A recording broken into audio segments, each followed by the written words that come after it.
இதை பாருங்கள், இன்ஸ்டன்ட் ரவா தோசை, பொட்டுக்கடலை சட்னி, தேங்காய் இல்லாத. அது நான் வந்து எப்படி அடுத்த வீடியோவில் போடுறேன் பாருங்கோ. இப்போ தான் யாராவது புதுசாக என்னுடைய சேனல் பார்க்குறேன் அப்படிங்கிறா வந்து எல்லாமே small letters ARK Vasanthi creators அப்படின்னு டைப் பண்ணலாம்.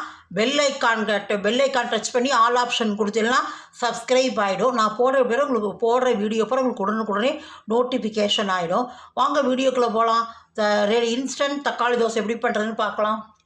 Hi friends, welcome to ARK Vasanthi கிரியேட்டர்ஸ்லேருந்து அனந்தலட்சுமி பேசுகிறேன். நம்ம வந்து இன்ஸ்டன்ட் தோசை தான் பார்க்க போகிறோம். திடீர்னு மாவில்லைன்னு வச்சுக்கோங்க, அது டிஃபனுக்கு என்ன பண்ணுறது, மாவில்லை அப்படின்னு நினச்சோம்னா இன்ஸ்டண்ட்டாக தோசை உடனே வார்த்துக்கலாம். அதுக்கு வந்து நான் வந்து ஒரு தக்காளி தோசை வார்த்துக்கலாம். தக்காளி ஒரு 3 மீடியம் சைஸ் தக்காளி எடுத்து 3 தக்காளி அலம்பி நறுக்கி வச்சுட்டுருக்கேன். அதை அரைச்சிக்கலாம். அதுக்கு இந்த கப்பால் ஒரு கப் வந்து ரவை எடுத்துட்டுருக்கேன்.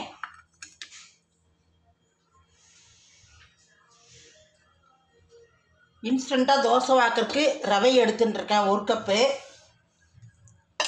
அதே கப்பில் 3/4 கப்புக்கு கொஞ்சம் மேலே வந்து 1 கப் கம்மியாக வந்து அரிசி மாவு எடுத்துட்டுருக்கேன்.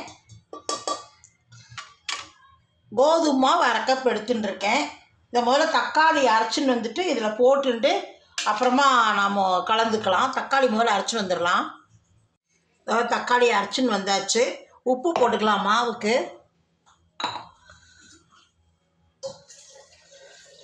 கல் உப்பு தான் போட்டுக்கிறேன். தேவையான உப்பு போட்டுக்கலாம்.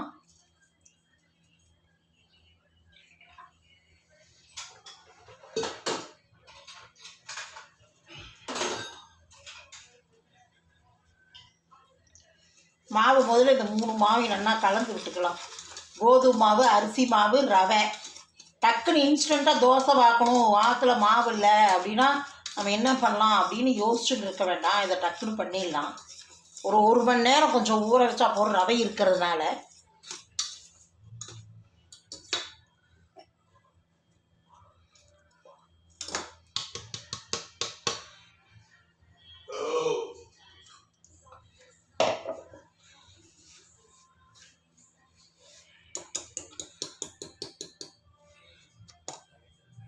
மிக்ஸி அலம்பி தண்ணி விட்டுக்கலாம்.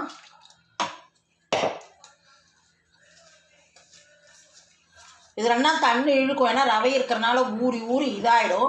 இது வந்து நம்ம வந்து ரவா தோசை வாத்துக்கலாம். இதுக்கு வந்து நம்ம வந்து இஞ்சி, பச்சை மிளகா, நம்ம கருவேப்பிலை இதெல்லாம் தாளிச்சு கொட்டுன்னு வச்சுக்கோங்க.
இது நல்லா 1 மணி நேரம் ஊறட்டும். நம்ம வந்து அதை வந்து இஞ்சி, பச்சை மிளகா, கருவேப்பிலை, பெருங்காயம் தாளிச்சு கொட்டுன்னு வச்சுக்கோங்க. இன்னும் டேஸ்ட்டாக தாளிச்சு கொட்டாதையும் வாக்கலாம். நமக்கு இன்னும் கொஞ்சம் வாசனையாக வேணும் அப்படின்னா அதை தாளிச்சு கொட்டி வாத்துக்கலாம். இது 1 மணி நேரம் ஊறட்டும். தோசை வாத்து காட்டுறேன். இது பாருங்கள், தோசைக்கு நாம் வந்து இதுக்கு தாளிச்சு கொட்டினா ரொம்ப நல்லா இருக்கும், வாசனையாக இருக்கும். ஒரு 3 பச்சை மிளகா நறுக்கி வச்சுட்டுருக்கேன். கருவேப்பிலை சின்னதாக நறுக்கி வச்சுட்டுருக்கேன். 2 ஆக்கு மிளகு, 1 ஸ்பூன் ஜீரகம், 1 ஸ்பூன் வந்து நல்லா ஒரு 1-2 பவுடர் பண்ணி வச்சுட்டுருக்கேன். கடுகு, பெருங்காயம் இதை போட்டு தாளிச்சு கொட்டினா தோசை நல்லா வாசனையாக இருக்கும். கடுகு 1/2 ஸ்பூன் போட்டுக்கிறேன்.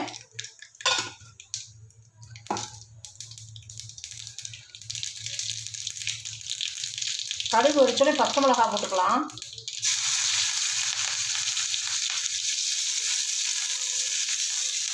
கருவேப்பிலையும் போட்டு நல்லா இருக்குது. போட்டு பாருங்க. தோசை டக்குன்னு மாவு இல்லையா, நமக்கு என்ன பண்ணணும்னு யோசிக்கும் போது இதை போட்டுக்கலாம். பெருங்காயத்தை போட்டுக்கலாம். மிளகு ஜீரக பொடி போட்டுக்கிறேன். 1-2 பவுடர் பண்ணிட்டுருக்கேன். பெருங்காயம் 1 ஸ்பூன் போட்டுக்கலாம்.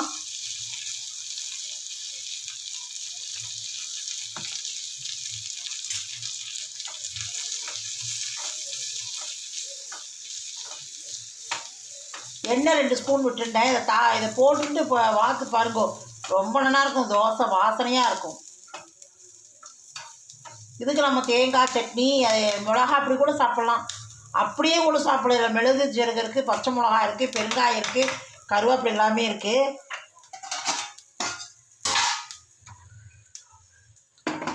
அதில் போட்டுடலாம்.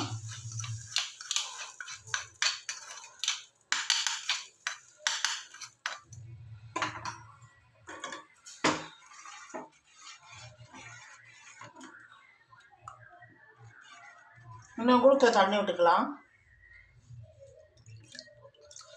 தக்காளி இன்ஸ்டன்ட் தோசை பார்த்து காட்டுறேன்.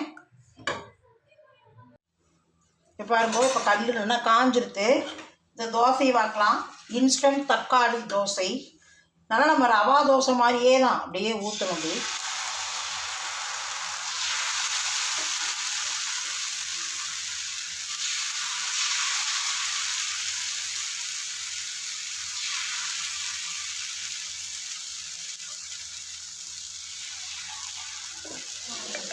இன்னும் கொஞ்சம் வேணால் தண்ணி விட்டுக்கலாம். கொஞ்சம் இந்த இதெல்லாம் இதாகட்டும். இந்த நம்மளாம் கொஞ்சம் ஈரமாக இருக்கு பார்த்தீங்களா, இதெல்லாம் இதானதுக்கப்புறம் நம்ம எண்ணெய் விட்டுக்கலாம். இன்னும் கொஞ்சம் வேணால் தண்ணி விட்டுக்கலாம். ஜலம் ஒவ்வொரு தோசையும் இப்படி கலந்து கலந்து விட்டு எடுத்துட்டா தான் உங்களுக்கு இதாகும். இந்த ஈரமெல்லாம் இதாகட்டும். அப்புறமா எண்ணெய் விடலாம்.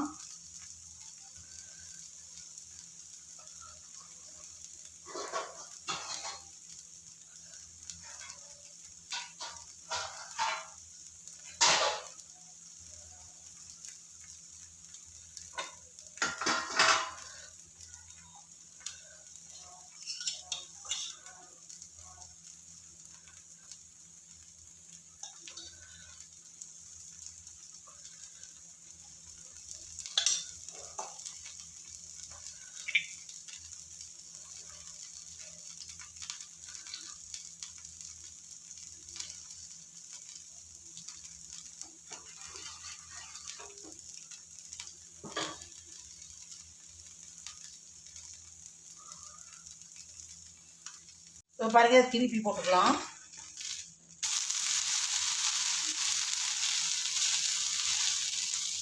ரவா தோசை மாதிரியே தான். ஆனால் இது தக்காளி ரவா தோசை. இன்ஸ்டண்ட்டாக டக்குன்னு மாட்டில் மாவு இல்லை, நம்ம அரைக்க டைம் இல்லை, ஏதாவது ஒன்று பண்ணணும், நைட்டுக்கு டிஃபனுக்கு வேணுமேனா நம்ம டக்குன்னு இந்த மாதிரி பண்ணிட்டுடலாம். ஒரு மணி நேரம் ஊற வச்சுக்கோங்க. ரவை, அரிசி மாவு, கோதுமை மாவு 3ஐயும் போட்டு உப்பு போட்டு நல்லா கரைச்சி 1 மணி நேரம் ஊறிட்டு, அதுக்கப்புறம் நம்ம பச்சை மிளகா, பெருங்காயம், கடுகு, கருவேப்பிலை, நமக்கு காரத்துக்கு நல்லா இதாக இருக்குன்னா அதுக்கு நம்ம இந்த மிளகு ஜீரகம் வாசனைக்கு நல்லா இருக்கும். அது போட்டு இது மாதிரி வாத்துக்கலாம் டக்குன்னு. அதுக்கு நான் இந்த மாதிரி ஒரு சட்னி அரைச்சுட்டுருக்கேன்.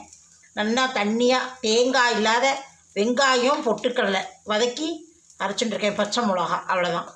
தேங்காய் இல்லாத.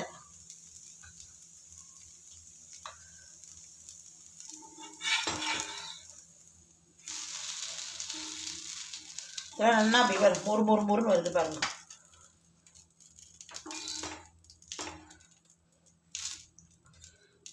இன்னொன்று வாத்து காட்டுறேன். நல்லா அப்படி கலந்து விட்டுக்கோங்க மாவு எடுக்கும் போதெல்லாம், ஒவ்வொரு தோசைக்கும்.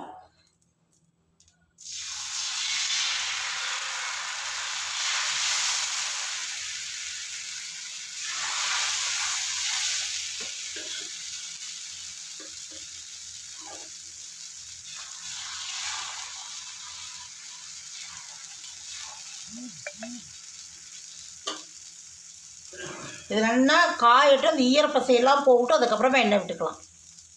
அந்த ஈரப்பசையெல்லாம் போனாட்டு நம்ம எண்ணெய் விட்டுக்கலாம். அப்போலாம் அந்த மொறுன்னு இருக்கும் தோசை.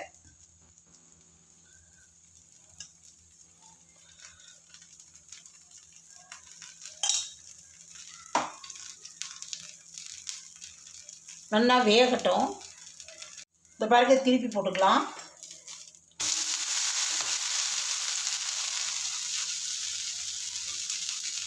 இந்த சட்னி எனக்கு எப்படி பண்ணுறது நான் அடுத்த வீடியோ போடுறேன். இதுவே வந்து வீடியோ லென்த்தாக எடுத்து அல்லது அடுத்த வீடியோக்கு நான் இந்த சட்னியை போடுறேன். ரொம்ப நல்லாயிருக்கும். தேங்காய் வேண்டாம் அப்படின்னு நினைக்கிறா வச்சுக்கோங்க. அப்படி இருக்கிறவாளுக்கு வந்து இந்த மாதிரி சட்னி அரைச்சிக்கலாம்.